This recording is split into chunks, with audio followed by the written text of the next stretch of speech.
Dave Scott Hub Media. It's our CMHA show for October. Wow, already. We're really lucky today. We got a guest in. Lynn Hinds is the Executive Director of CMHA, Brant, Haldimand, Norfolk, the new Executive Director. Congratulations. Thank you very much. I'm so happy to be here. I got to ask some of the, I always want to find out the background of the folks I'm interviewing. Can you tell us a little about who Lynn is and what she likes to do and how she got into this field? Sure. So I started back in healthcare by accident, actually. I was working in a co-op experience. I had to do a co-op experience for my university degree, and I ended up working with the VON. And in particular, I was working with palliative care and working with some of the local First Nations communities to where I was in London. And I kind of fell into healthcare, fell in love with it when I was doing that work. And so when I graduated, I joined VON on a permanent basis, full-time basis, and spent almost 2 decades with them working on services for seniors and adults with complex needs. And then I decided to make a transition back when there were local health integration networks, or LHINs.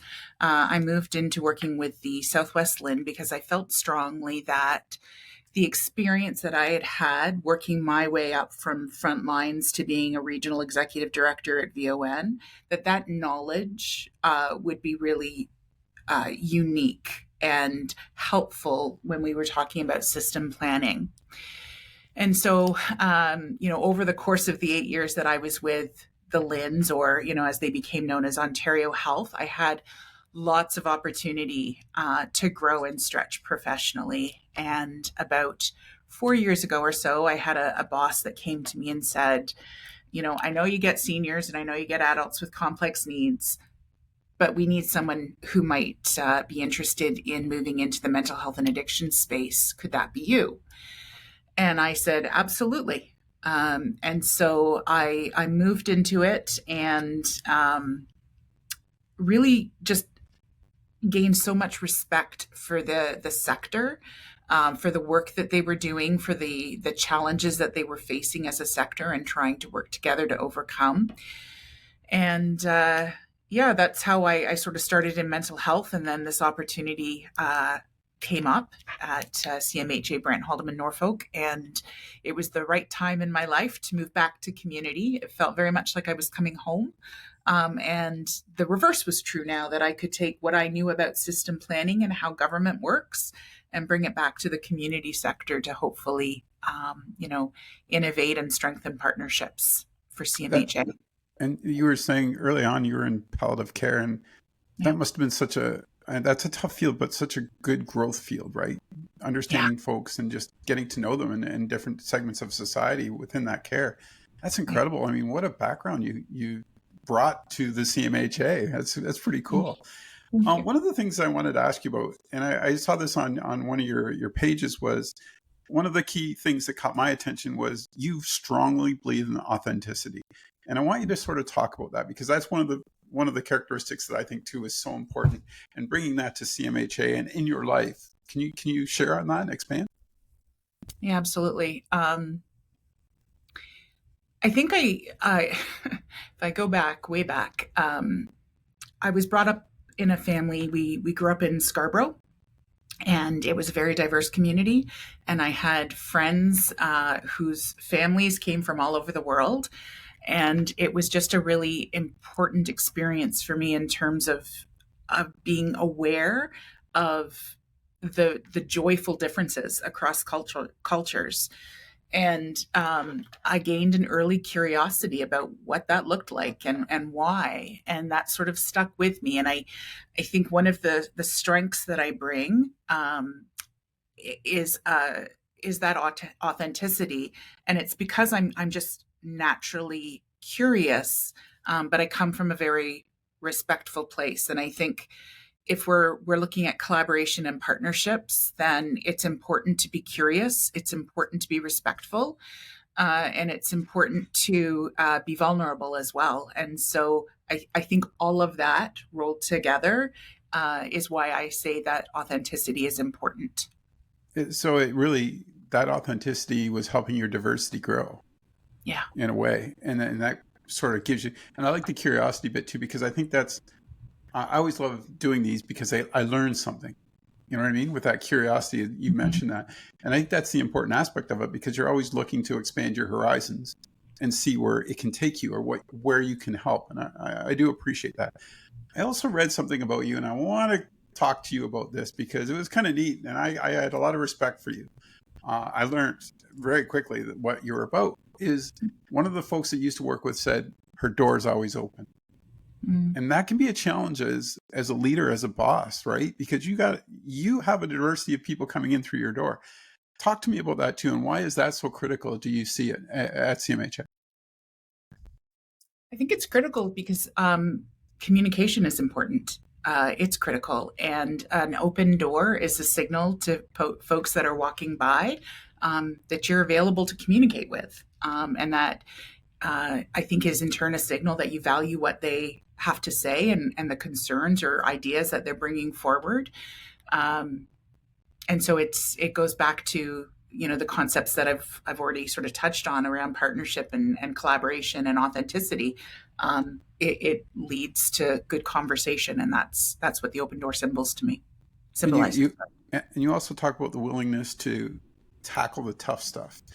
And I got to believe, I mean, as an ED with CMHA, there's going to be some tough stuff, right? That you're Mm-hmm. going to have to address.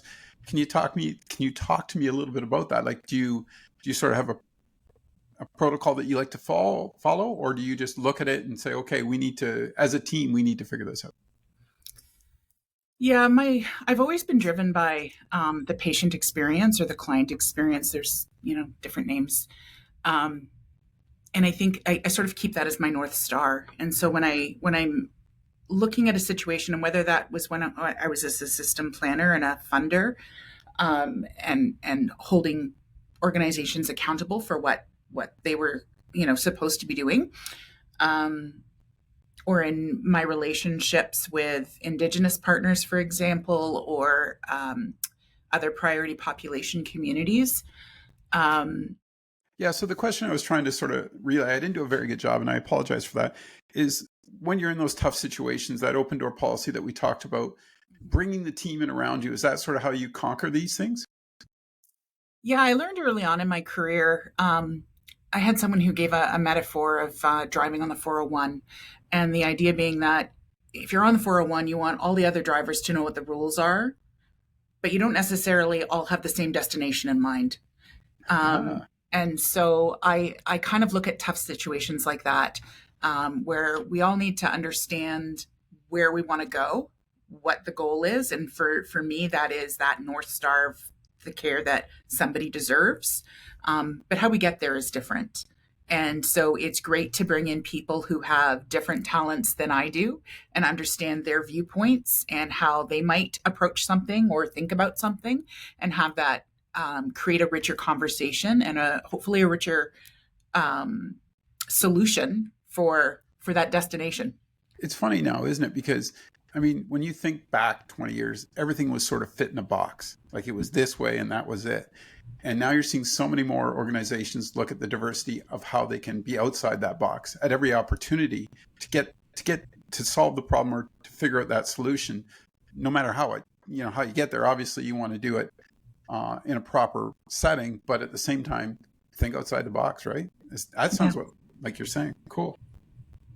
Um, as the ED, what's the day in a life like now, being head of CMHA Brant, Haldimand, Norfolk? Can you sort of give the folks a little bit of insight?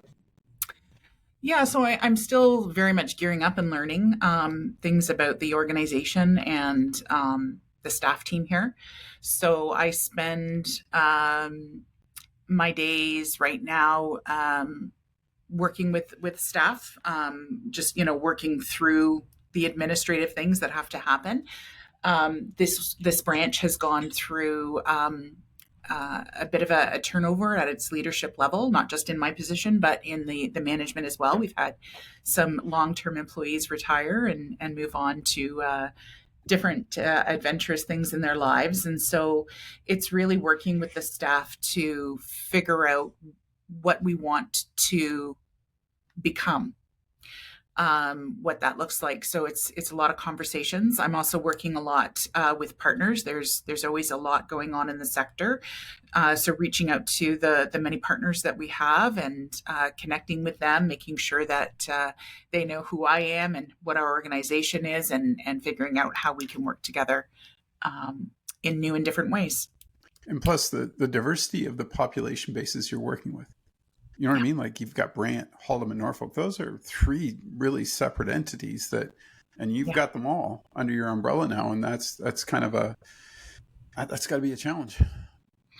Yeah, it is. I think one of the things I've really noticed here is the teams, all of the staff teams in the various programs are very passionate about the work they do.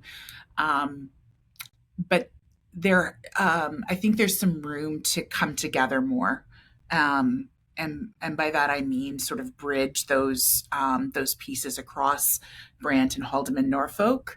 I think that I've done that a few times in my career. I've lived that myself when, I went through mergers or acquisitions through Ontario Health. And that's not easy work, and it's scary work sometimes because change can be difficult.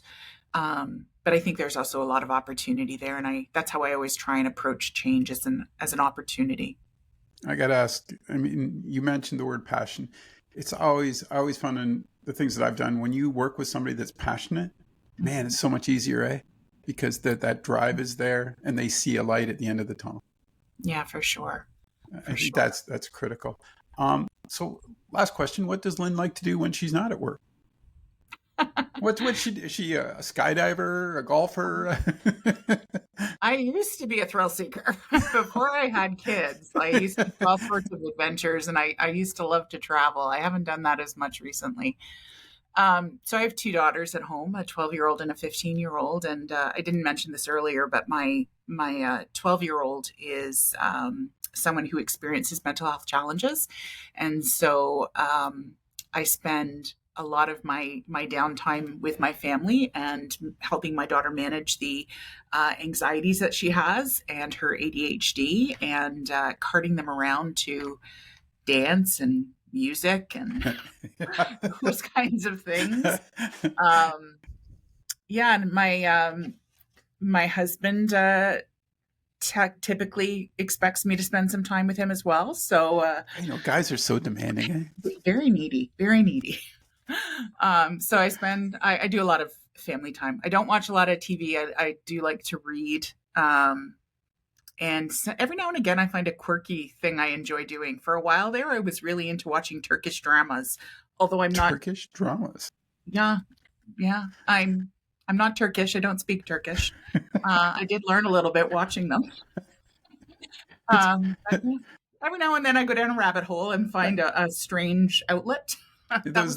That's diversity again, right? It's you expanding your horizons. It's that curiosity I have. Yeah, it's right, exactly. And I'm glad that you brought that up, because there is. I mean, I think the numbers right now are 1 in 3, 1 in 4 struggle with mental health issues across the country, and we got to be more proactive, don't we? We got to educate ourselves. I think that's what we have to do personally. I think educate and also just talk about it. If we normalize it and talk about it openly, then it sends the message that this happens. This isn't, you're not isolated. This isn't happening to you alone, although it may feel very isolating. It happens to a lot of people, and there are lots of things, tools, resources, programs that can help you find coping skills and lead you to a good, solid pathway forward that feels good to you, feels right for you, and deals with the challenge that you have in front of you, whether that's anxiety or any other issue. Lynn, great interview. I know I've been keeping you. I promised you a short interview, but some great topics. We're going to have to get together again, okay, at some point? Absolutely. Love to. And keep up the great work. You guys at CMHA, Brant, Haldimand, Norfolk, I love what you're doing, and keep going, okay? Thanks. And if I can just put in a quick plug. Sure. Fire away. Something.